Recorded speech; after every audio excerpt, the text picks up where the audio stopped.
Oven નથી અને છોકરાઓને મેંદો અને ખાંડથી દૂર રાખવા છે અને હિમોગ્લોબિન ને ફાઇબર એમને આપવા છે વધારે માત્રામાં, તો આ ડેટ્સ ચોકલેટ બ્રાઉનીની રેસીપી તમારા માટે જ છે. બાળકો હોંશે-હોંશેથી ખાશે અને આટલી સોફ્ટ બનશે. શરૂ કરીએ છીએ.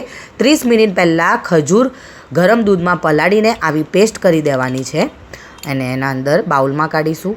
ગોળનો powder, coffee powder, cocoa powder અને બટર નાખીશું અને હલાવીશું. ગોળ ઓગળે એના પછી આપણે એના અંદર જે ડ્રાય ઇન્ગ્રીડિયન્ટ છે ઘઉંનો લોટ, બેકિંગ પાવડર ને બેકિંગ સોડા નાખીને હલાવીશું. થોડું દૂધ નાખીશું એના અંદર અને બહુ વધારે માત્રામાં હલાવવાનું નથી, ખાલી મિક્સ કરવાનું છે ને આટલું ટેક્સચર હોવું જોઈએ. અને એક પેનમાં કાઢવાનું છે બેકિંગ પેપર નાખીને અને એના ઉપર આટલું મસ્ત વોલનટ અને ચોકલેટ નાખવાની છે જેનાથી એનું લુક ડિલિશિયસ થાય. અને અહીંયા મેં તપેલામાં મીઠું નાખીને એને ગરમ કરી દીધું હતું. બેક કરવા મૂક્યું છે. 45 મિનિટ પછી આપણે રિઝલ્ટ જોઈએ છીએ. વુડન સ્ટીક મેં અંદર નાખી અને તમે જોઈ શકો છો કેટલી સરસ મજાની લુકમાં દેખાય છે અને ક્લીન સ્ટીક આવી છે. એટલે આપણી બ્રાઉની રેડી છે.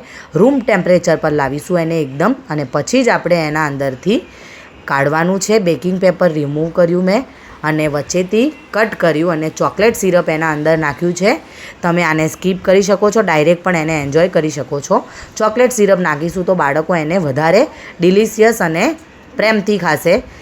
રેસીપી કેવી લાગી તમે કહેજો અને તમને ગમી છે તો કોમેન્ટ જરૂર કરજો અને તમારા ફ્રેન્ડ્સને શેર જરૂરથી કરજો.